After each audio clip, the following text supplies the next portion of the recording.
Ibtu Rudiana dan kakak kandung Vina sekongkol arahkan saksi beri kesaksian palsu.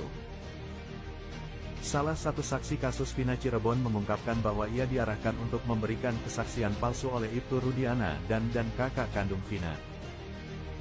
Pengakuan saksi ini pun soal Ibtu Rudiana dan kakak kandung Vina ini menimbulkan kekhawatiran besar mengenai integritas proses hukum yang terjadi saat itu. Pada saat itu, saksi ini diminta untuk bersaksi mengenai kematian Eki dan Vina Cirebon yang tidak ia ketahui sama sekali.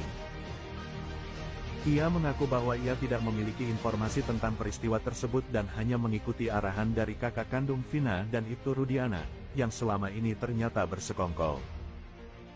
Menurutnya, skenario yang diberikan kepadanya termasuk mengatakan bahwa ia melihat sekelompok anak muda membawa bambu dan melempar batu di warung, yang merupakan rekayasa belaka.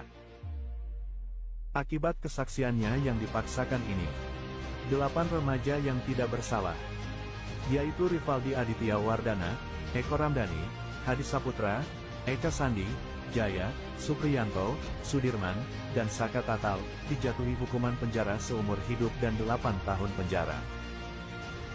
Saksi ini mengaku bahwa ia merasa takut menolak permintaan tersebut karena ia tidak memahami hukum dan merasa terancam.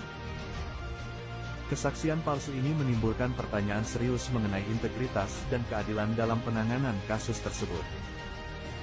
Dia sendiri mengatakan bahwa ia diarahkan secara spesifik oleh kakak kandung Vina dan Ibtu Rudiana untuk mengikuti skenario yang telah disusun.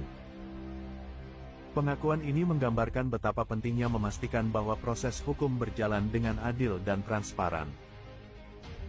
Dalam wawancara tersebut ia mengungkapkan bahwa ia sebenarnya tidak ingin memberikan kesaksian palsu, tetapi merasa terpaksa karena ketidakpahaman dan ketakutannya.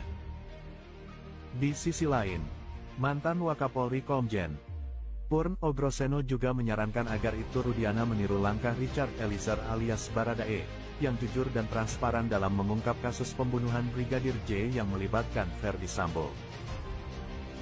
Menurut Ogroseno, Ibtu Rudiana seharusnya menceritakan kebenaran kepada Propam atau pimpinan Polri untuk membuka tabir kasus ini. Ogroseno menambahkan bahwa Ibtu Rudiana memiliki peran kunci dalam mengungkap kebenaran di balik kematian Vina dan Eki. Ia juga mengkritik penanganan awal kasus oleh Ibtu Rudiana yang dianggap tidak profesional karena tidak langsung melakukan otopsi terhadap anaknya yang menjadi korban pada kasus Vina Cirebon. Sebagai informasi tambahan, inilah nasib Ibtu Rudiana buntut masalah Vina Cirebon, polisi akan copot dari jabatan Kapolsek.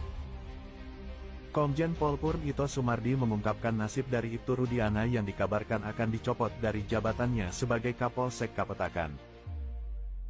Menurutnya, posisi Ibtu Rudiana sebagai ayah dari Eki yang meninggal dalam dugaan pembunuhan bersama Vina Cirebon ditentukan oleh Kapolda. Kebijakan Kapolda tersebut yang nantinya akan menentukan nasib Ibtu Rudiana terkait masalahnya di kasus Vina Cirebon.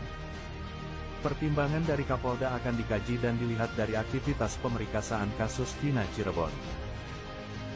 Ini tentunya pimpinan dari Polda akan melihat, apakah dengan adanya kasus ini menyita waktu yang khusus bagi Ibtu Rudiana dan sementara ini dia dinonaktifkan ya. Itu tentunya kebijakan internal di kepolisian, jelas itu dilansir dari YouTube Cumi-Cumi.